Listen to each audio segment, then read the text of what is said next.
Hey guys, good morning. I'm here to talk about the information on the Greek history test and to make sure that we're all comfortable with the format and understand the process.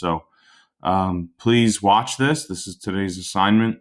So you need to watch and or listen to this so that we can get through this not get through this, but so that you guys can be prepared for tomorrow and understand how that's going to work. You've probably seen and saw on the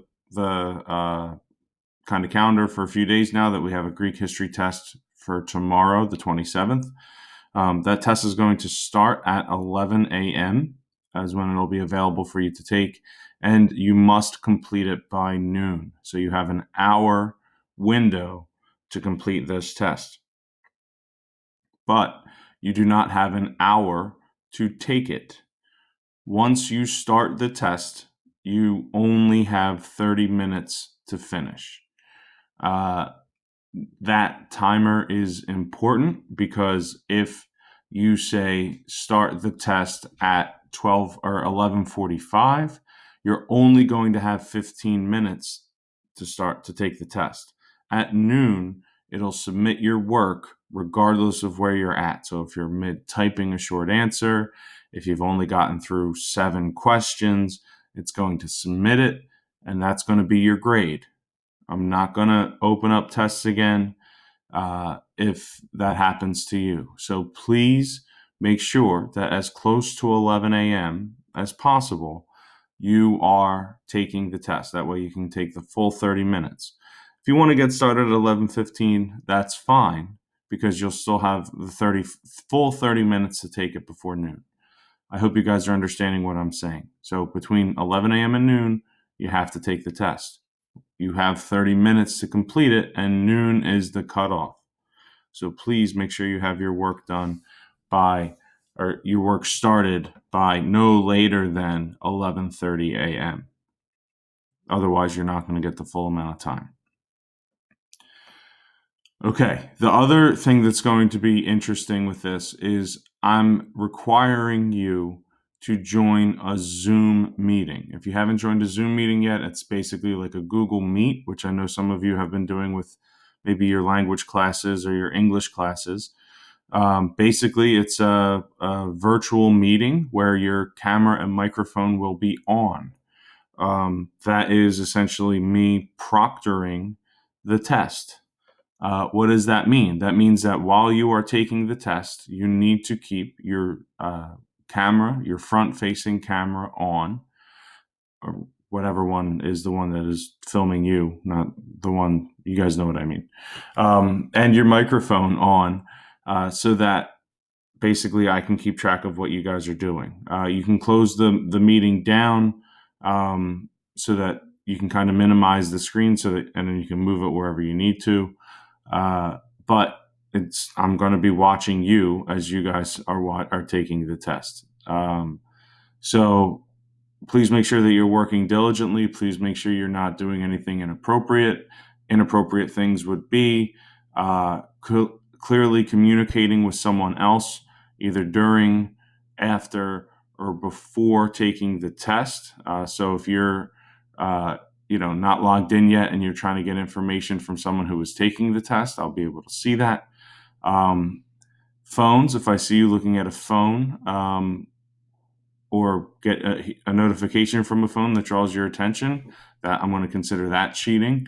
And if I see any kind of looking around at notes or anything like that, that's also going to be considered cheating. So please make sure that you are focused on the test. 30 minutes is not a lot of time. We'll get into the number of questions and stuff in a second, but 30 minutes is not a lot of time considering that there are 3 open-ended questions that will require a somewhat significant amount of writing.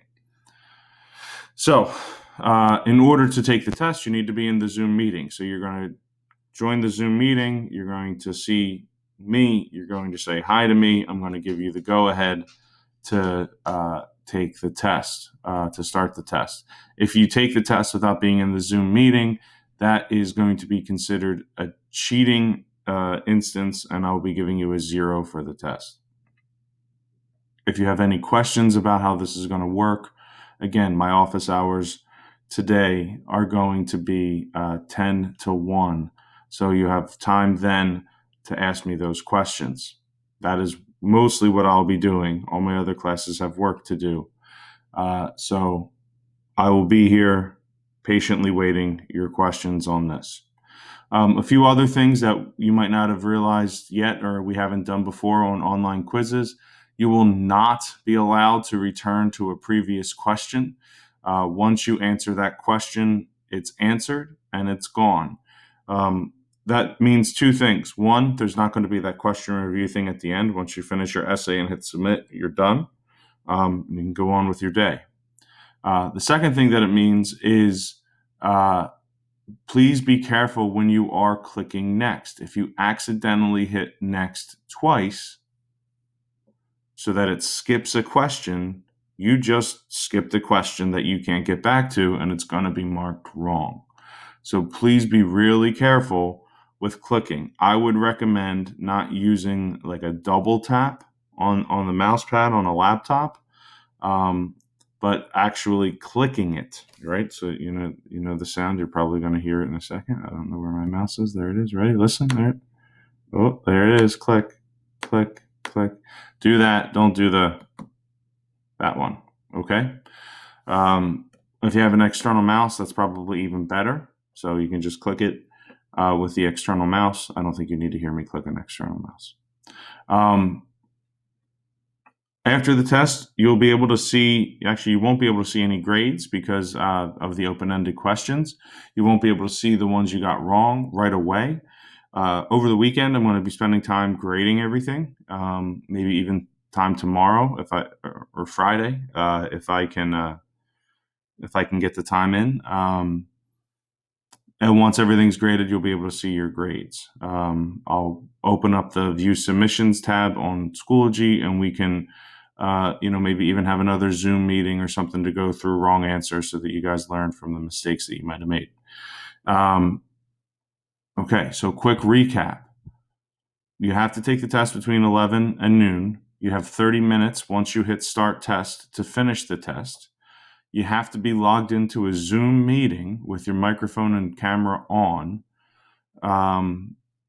with no notes, phone, communication with anyone else. So if that means you need to take it in a quiet place, please do so. Also, while I forgot to mention this earlier, but it's extremely important, please make sure you are in a appropriate location. So sitting at a desk or at a table. Please make sure that you are clothed. Make sure you have a shirt on. Make sure you are in a state that is ready to take a test. I don't think 11 a.m. is too early. Maybe try to get your routine in, take a shower, eat breakfast, and then be ready to sit down and take this test. The layout of the test is going to be kind of similar to ones we've done before. There's what is essentially a matching section. It's multiple choice questions with like 15 multiple choice options. Matching isn't really all that great on Schoology, I found, so this way it'll work a little bit better. I hope. So there's about 7 of those types of questions. And then you have 18 traditional multiple choice questions. There are 2 short answer questions, which are 3 to 5 sentences each. So it's a prompt and then you just respond. And then there's 1 essay. Now, a couple of things about everything I just said. All of those questions are pulled from a bank with more questions than I just listed. So for example, there's actually about 30 multiple choice questions that you could potentially get, but you're only going to get a random selection of 18. Same thing with the short answers. There's 4 or 5 short answer questions. You're getting 2 of them, again, randomly. And there are 3 essay questions, and you'll be getting 1 randomly. So there's no even use talking to anybody about the tests or anything like that if you try to finish early and send information to a friend before they get started. because there's a really good chance that you will have an entirely different test than they will. Also, all essay questions are questions that require you to read something and then respond to it. So it could be a paragraph of a primary source, some sort of graphic organizer that you have to try to understand and make sense, maybe a table or a chart, and then you have to write at least 2 paragraphs as an answer. So that's going to take a decent amount of time. And you might be thinking 30 minutes is plenty. That could run out, especially if you are a slow reader or a slow writer / typer. So you should be trying to move as quickly as you can through the multiple choice sections of the test, giving you more time for the open-ended questions. Those open-ended questions, the short answers in the essay, are worth about a third of the grade on this thing. So if you don't get to them, that's going to be a major blow to your grade. Essentially, you're not going to be able to get above a 66%. So you want to be budgeting your time so that you're moving quickly through the multiple choice questions so that you can then spend the time on the short answer and the essays. Information that's going to be on the test. Anything from the textbook, from chapter 4 that we've covered so far. That would be sections 1, 2, and 3. Section 1 is all about the Minoans and the Mycenaeans. Section 2 is about the Greek city-states, specifically Athens and Sparta.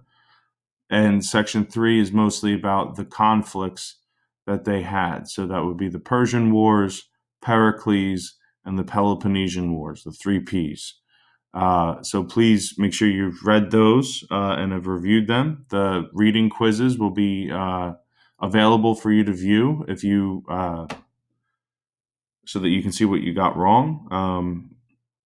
If they're not already, they should already be, but if not, they'll be today. Information from the class notes. So that's the PowerPoints that we've been using, both in person when we were back meeting face to face and in distance learning, what we've been doing the last 2 weeks, will be on this test. Homework assignments like the crash course that you just did, the Pericles primary source, and other work that you've done for me last week will be on this test, as will information from videos that we watched. Again, both cyber learning and traditional learning, clips from the movies 300 and Troy, as well as the Atlantis video about the Minoans. So those are all the things that are eligible for the test. Please make sure you're studying. Please use your time today to reach out to me with questions. If I'm starting to get a bunch of questions all around the same thing, I might put an update on Schoology saying, hey, I'm going to have another Zoom meeting for review and just have that open so people can come in and out, to talk about what they're worried about, focused on. But I also want to remind you guys that office hours are important. So if you don't get to me by 1, there's a good chance I might not see it until tomorrow, and in which case that's probably too late. So please, hopefully you're seeing this early in the morning, and hopefully you're working on, you're seeing the work that you have to do. You're watching this, and whatever questions you have today, between 10 and 1, you can reach out and I'll be there to answer. If it's after 1, there's a good chance I will not see it until tomorrow. If you have questions, reach out, email, Schoology message, best ways to do it. Otherwise, I will see you all tomorrow for your check-in via Zoom before you take the test. All right, guys, take it easy and wash your hands.